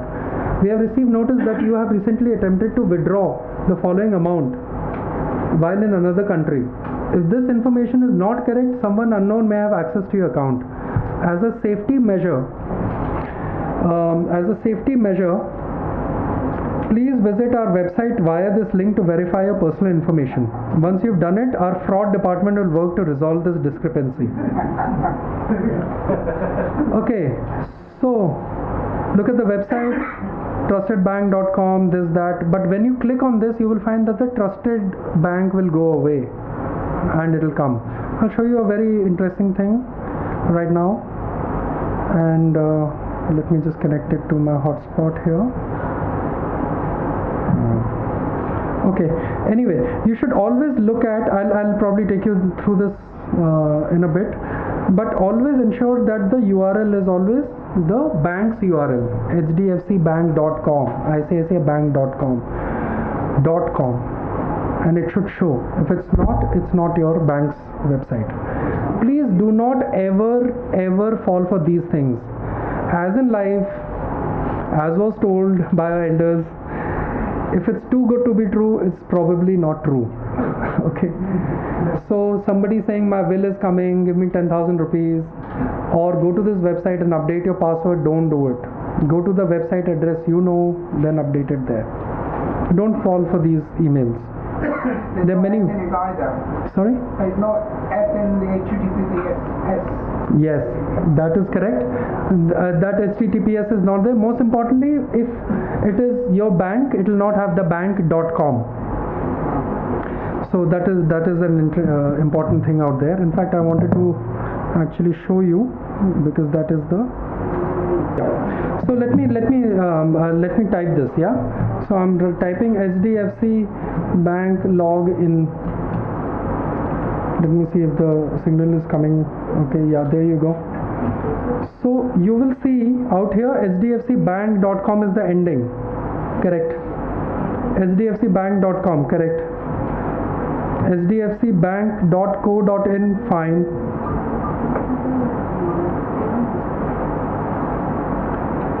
Okay, one second, I'll show you some wrong ones.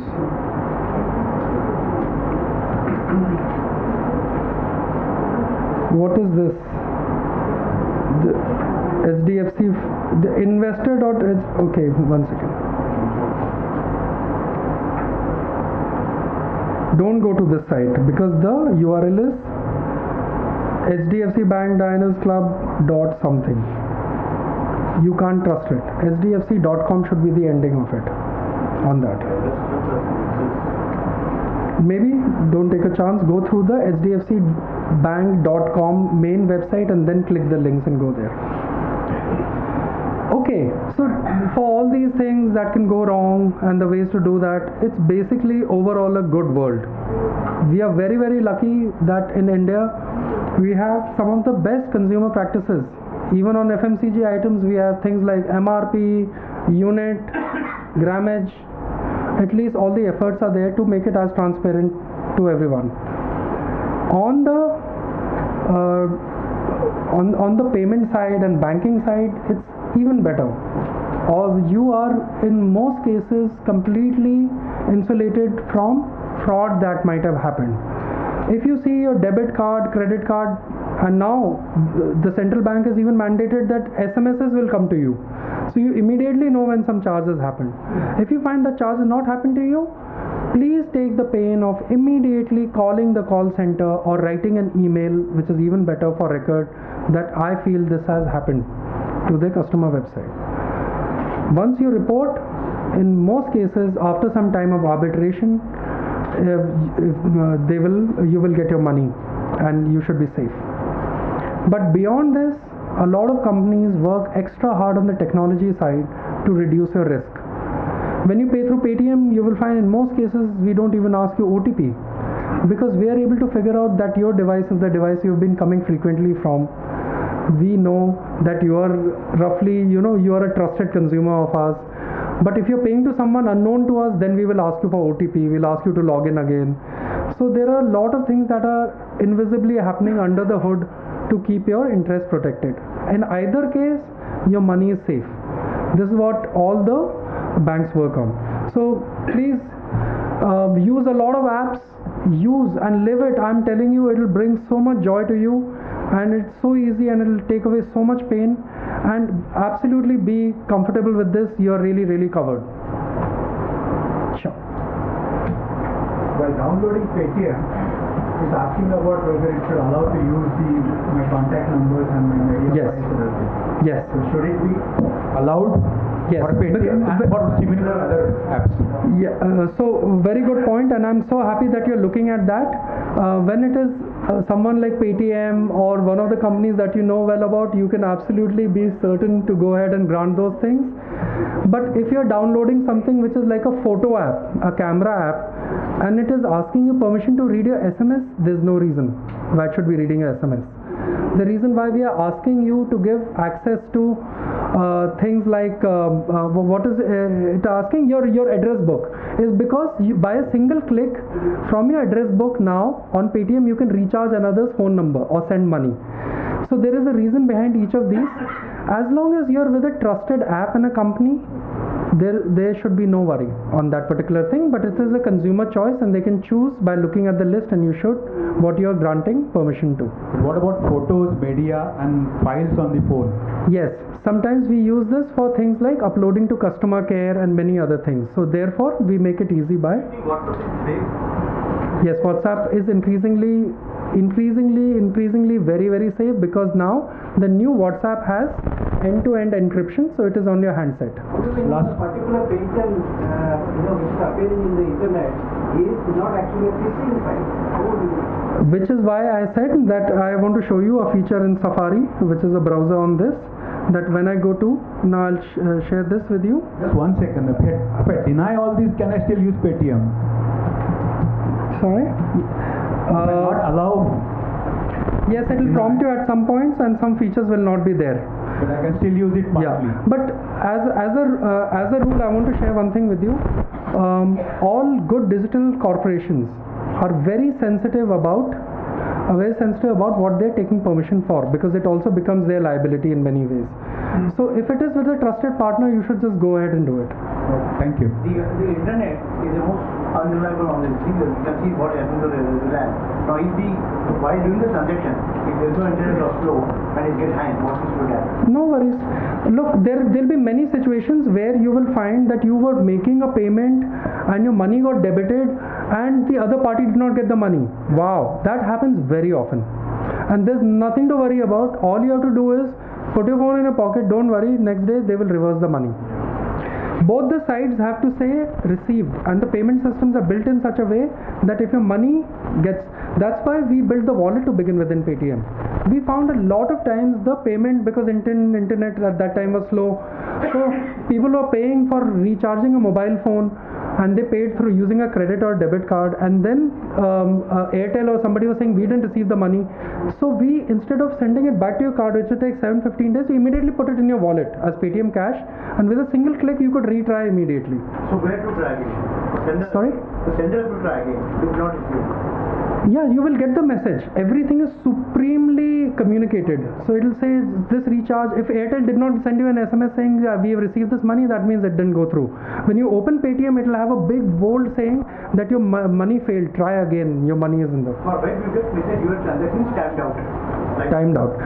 In such a situation, one should never worry, because you should know that if anything is timed out, you will get the money back in your account.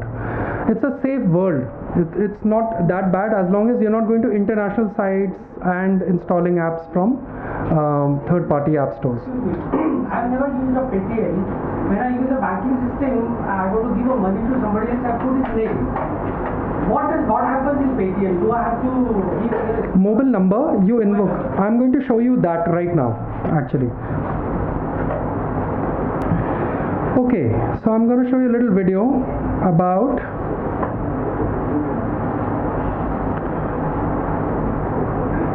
how to send money to someone using Paytm. Here we go. Yeah. No, not using Paytm is how would you send money to someone not using Paytm? Does it get any message that you have to? Yeah. Give me your mobile number, I'll send you money right now. Yeah, come on, you're not on Paytm, I'm guessing. Everybody who has got to give money. Yeah, no, you should go ahead and share. Don't worry about mobile number. Okay, so here I am on Paytm. I'll show you how I'm going to send you money right now. Okay. Yeah, I will show the video also, but I'll do this so that he understands. You're not on Paytm yet, right? Excellent.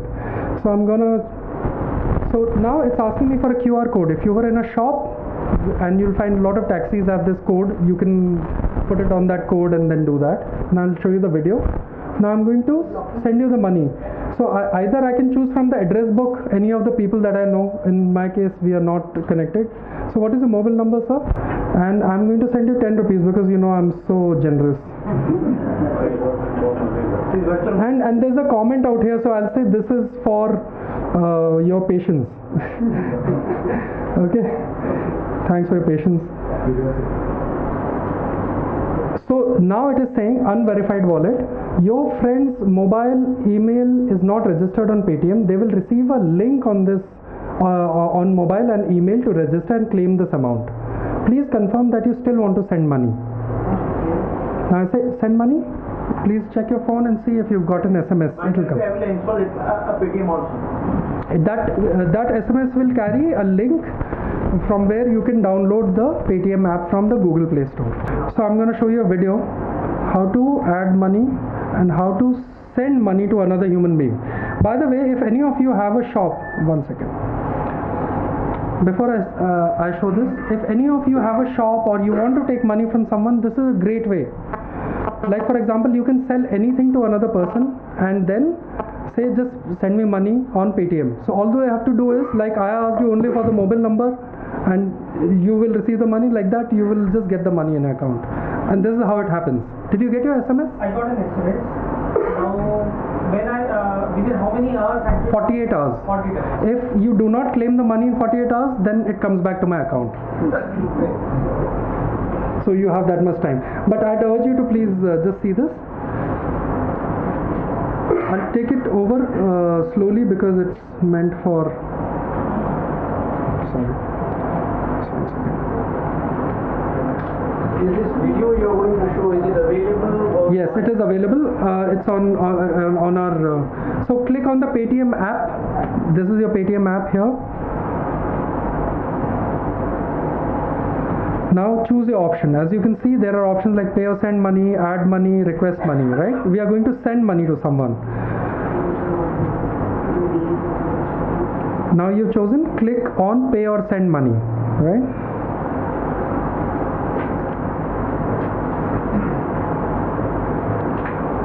Now from here, either from the address book, because you don't remember everybody's number, you can just get the address book, or you can type in the mobile number,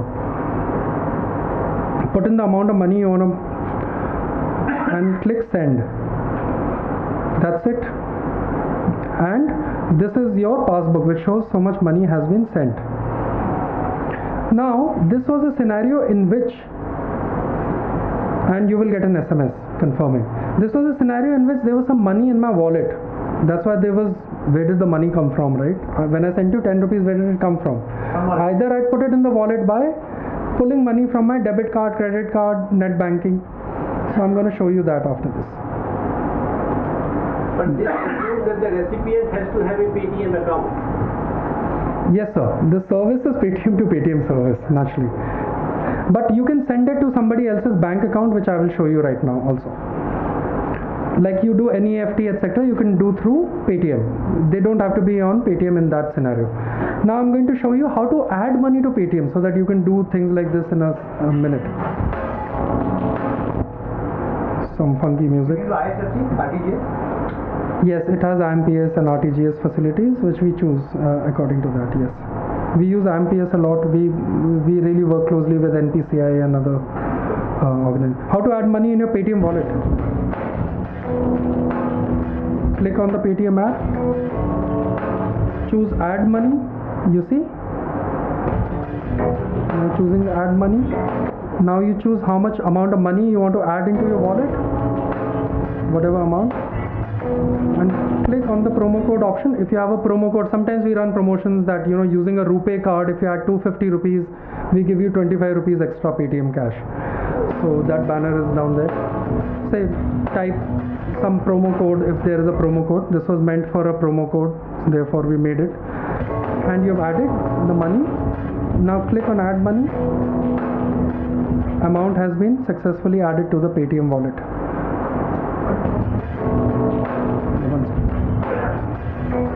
No, this was for the promo code. I'll show you the other video from where you add from the, sorry my bad. I'll show you the other one from where you add money from this. Let me show you paytm.com because it's easier to show here. Although we focus mostly on the Paytm app. App is the way Indians see. So this is Paytm for you on the website. Now I'm going to log in, and the website is paytm.com.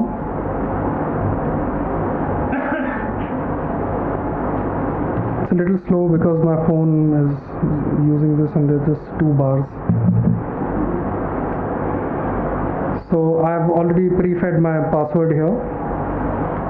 Now, despite me putting in my password, it's asking me for an OTP. You know why? Because our fraud control is detecting that I'm now doing this transaction from another city because I'm normally in Delhi and I'm coming from some other IP. So sometimes it will ask you for increased amount of. So my OTP has come here.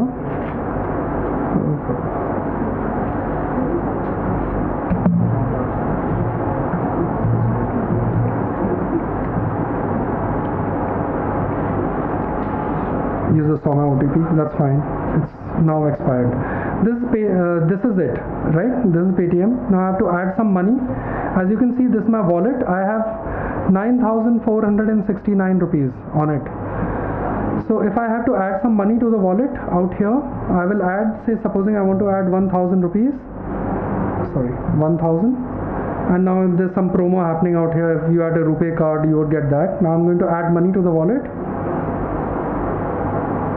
Now 1,000 rupees, where will they come from? Now it will ask me either, is this your saved card? Do you want to use a saved card? So let's do it. I'll ask for the save card or debit card. If you have debit card, then you can have debit card, credit card, net banking from all the banks. All the banks are here. You can add from any bank, Canara Bank, Oriental Bank, or even from ATMs. From ATM cards, which are not debit card, but just ATM card like Punjab National Bank has. Or you can even do IMPS. From the mobile number, you can just send money into this. But anyway, let's keep it simple, and I'll show you from the credit card. In the credit card, because we have PCI DSS, I have saved the card. Naturally, you can see that it's still asking for my CVV, which I've put here. Now, the CVV is the number behind the credit card, but there's still another thing that will be asked, which is only in my mind, which is this, or on my OTP. Either I'll ask for OTP. The credit card transaction cannot go forward unless I put in the password.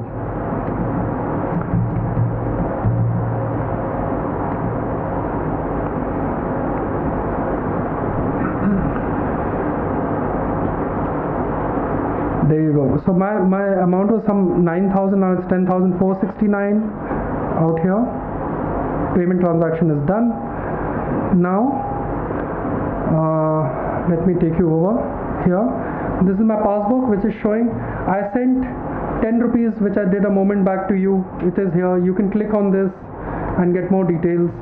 I paid for Uber. I paid for all of these. Now let me have some, what is Paytm for? Very convenient. Now let me send some money to my bank. Supposing a lot of people send me money. For example, you run a shop. A lot of people send you money.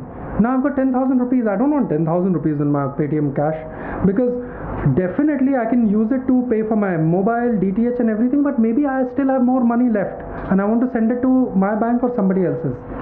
So then you can do what you call send money to the bank, which is best done from the app.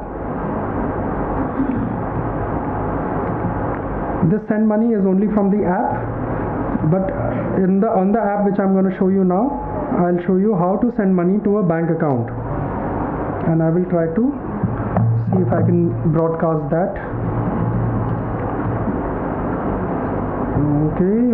Okay, come on, Q. Okay, that is not okay. It's not happening here. I'll try to show you from here. On the Paytm app, if you say send money. You want to go back to the other computer? Come on there. No. It's not a website feature. Send money is only on the Paytm app, because we use a lot of security which works on this. So I want to send money, and in sending money, I could always send it to you or scan a QR code. But now I want to send it to the bank. So it says send to bank. When I click upon it, it already is showing. Sorry. So it is already showing, because in the past I have sent it to the bank. My account number, everything is here. So I just click it and I choose how much money. I'll put 5,000 rupees and send money. And I have been charged, because I've done my KYC. One second. So Dushyant Saraswat, it's already automatically picked up the IFSC code. Normally you have to go and feed in the IFSC code. It's such a painful thing. And amount, I'm writing 1,000 rupees, and this is for demo. So I've just given this.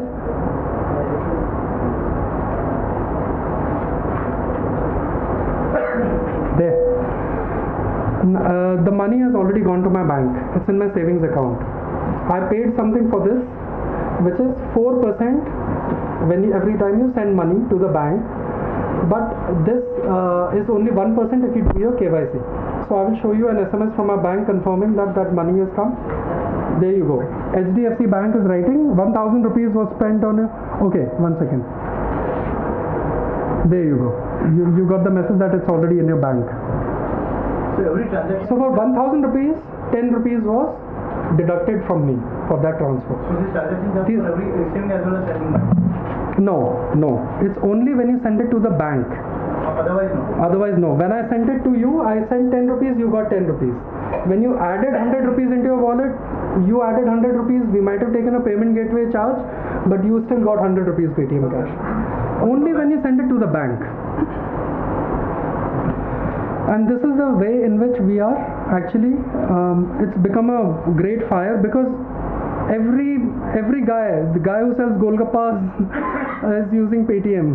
Did you say it was 4% for transferring money from the wallet back into the bank? Or did I hear you? From the wallet, if you are not done a KYC, which is 10,000 rupee limit, if you have done a KYC, it's 1%. These rates are still cheaper than a lot of your other IMPS, etc. rates, which are there at 1%. So, for example, if you are a merchant, if you have a shop, and you want to accept credit debit cards, best thing for you to do is just tell the consumer pay through Paytm, because they'll choose the credit card and pay through Paytm to you. You got that money without any what is known as TDR or MDR. There was no, otherwise had you swiped your card as a retailer, you would have got 2 to 3% deducted. Here there's no deduction. The only deduction is happening when at 1% you send the money to your bank. So it has been a great journey for us and long way to go. But that's why a lot of smaller retailers who don't have credit card acceptance, net banking, are just giving their Paytm number and saying send money to me or scan my QR code and pay me money. When they say, when you say Paytm number, means they say the mobile number. Mobile number. That's it. There is only one number. There is only one thing. It is your mobile number. That is your account number. Ideally, one business can say for BST, the problem of Chota nahi hai. There are a lot of fights. You are so right, and this is the effort we are putting in tolls. So there are a lot of tolls, and Delhi Metro I shared with you. Uber, you just walk out of the cab. You don't have to like pay any money because. Yeah, absolutely. Chota is a big problem. Chota is a big problem.